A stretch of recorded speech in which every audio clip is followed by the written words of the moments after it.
Folks, how are you all? I think it's time we had a little chat. Just to clarify, right now we are fine. We've been very fortunate to be offered some land to park up on back down in England. We should be safe here, and we've got a water supply. We're all good, and it's actually really nice.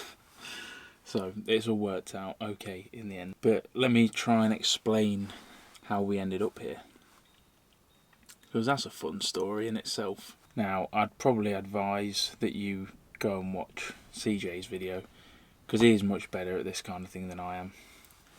I only work day to day. Telling stories is not my thing, so I'm probably going to miss a lot of details. But I'll try and give you a basic idea of what's happened over the last few days. I never thought I'd have to make a video like this. Never thought I'd ever experience anything like this in my life, but here we are. And it seems at the time of crisis, people lose all compassion for other human beings and become selfish, aggressive pieces of shit, ultimately. So we all know what's been going on across the UK, across everywhere it seems. Just quickly before I go into this, all of these people that have a motorhome or have a little camper and a house and decided it was a great idea to go on holiday in it for a few days at the weekend, this is pretty much your fault. So let's just clear that one up now. Congratulations for people like us who live in these full time. You fucked it for us. So thank you for that. But anyway, carrying on. Obviously we had a plan, as I expressed, and even though we have now moved, we will still be sticking to said plan because the location was irrelevant. Scotland was chosen because of its ability to isolate, as it's quite open, and also for resources, so fresh water, animals, foraging, whatever. There was a specific set of reasons why Scotland was chosen, as opposed to somewhere down here. So obviously it's a lot more populated here as well. I'm not going to say where we are, but we are in England. It was the logical choice. Getting out of the UK was not a smart move at the time. So the most remote place we could think of was obviously in the Highlands. Obviously, once everyone started flooding up there, locals started to get pissed off with it.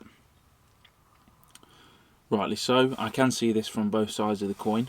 Yeah, don't get me wrong, I do appreciate the argument.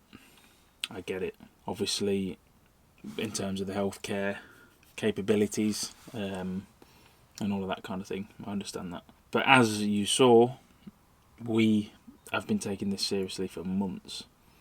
This isn't an impulse decision. We have been planning this. We have been already making isolation and social distancing steps. Obviously, we've gone a lot heavier with it in the past weeks, because we quarantined ourselves, and thanks to what happened, we've now had to reset that quarantine. Anyway, we'll get to that in a minute. I get a lot of hate on this channel from salty, jealous people who have got nothing better to do with their lives. I'm used to that. I find it hilarious, and I just ban people. You know, it literally does not faze me at all, in the slightest. Dislike away, it's great. At least you watched the video, at least I got paid. So, appreciate it all. But somebody decided to take that a step further. I've literally just looked on here now, and somebody else is having the same thing done to them. Photos being taken, and to single us out and put us in the limelight like that, put us in very serious risk. So I did a little bit of researching, bit of digging, started finding all of these groups, because this is threats on life, this is genuine abuse, and you're all thick because you use your real Facebook profiles to post these things, which have all of your details. So congratulations, well done on that. Now, I know this isn't the majority of Scotland. The overwhelming amount of positive support that we have received from the Scottish people has been incredible, seriously. So I do thank you for that. I know this is a minority, but you know, a minority is still a lot of people, and it was a dangerous situation. Yeah, I mean, don't try and delete the posts and stuff now because they're already all screenshotted, saved. What you don't realise is this will be over. This isn't forever. This deep down racism that you have not only towards the English, and this hatred for people living on the road as we do, this has done some serious damage for you right now. You forced our hand. You forced us to have to leave that perfectly good spot in the middle of nowhere where we were isolated, taking proper quarantine procedures, had a plan. You forced us to then leave that and have to drive for 13 hours, exposing ourselves to danger again. We had to then go to petrol stations, fully gloved up, PPE, the lot.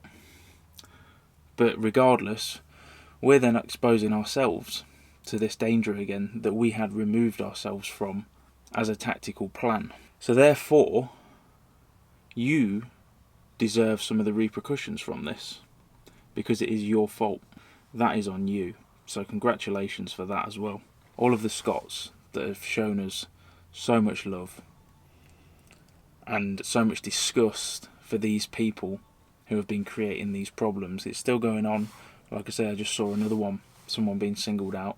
I think it's disgusting. Nasty, nasty people who have probably just permanently damaged the motorhome, caravan, camping, tourism industry for Scotland because of this. People are going to be scared now. People aren't going to want to come. It's a shame, but that's the truth of it. People aren't. All of the good people of Scotland, voice your opinion there. And any of these other people that are being abusive, if you see them on Facebook and Instagram and whatever, have a voice, have your opinion. Don't let this minority of diarrhea be the voice for your country, because that's what's happening at the minute. Is the Scots hate the English? I don't believe that's true. It is a very small portion, but because they are being so loud, they are winning, and I don't think that's right. These stupid groups that are set up full of these people, voice your opinion back. Show them that actually they're not in charge of your country. This is happening right now all over the country. The United Kingdom. Okay, do you know what that means? It means we all have the same passport. It means we are all entitled to go wherever the hell we want within this country. We're all human beings, we're all in this together. This thing will make it to the Highlands regardless. It just will. There is nothing you can do about it. That's how it works. That's why it's called what it is. And by alienating people, all you're doing is putting more lives in danger. There's so many friends and people I know who are struggling right now because of people like you. You don't deserve a voice. You don't deserve an opinion. You deserve to be locked in a box and left there to rot. That's what you deserve. We obviously had to go radio silent for a few days. I took the videos down. Well, I set the videos as private so that it couldn't be worked out where we were. Right, I'm just going to leave it there. It's just a quick... I just wanted to explain exactly what had happened, because I didn't enjoy not making videos at all. Yeah, it's not been a very good few days, but now we're good. We're in a good place, good people, and now we can hopefully relax for the first time in a while and wait this out. But yeah, I'm going to leave it there. Just a quick one. I'll post this tomorrow, and then from tomorrow I'll start filming again. Yeah, I shall see you then, folks. Catch you in a bit.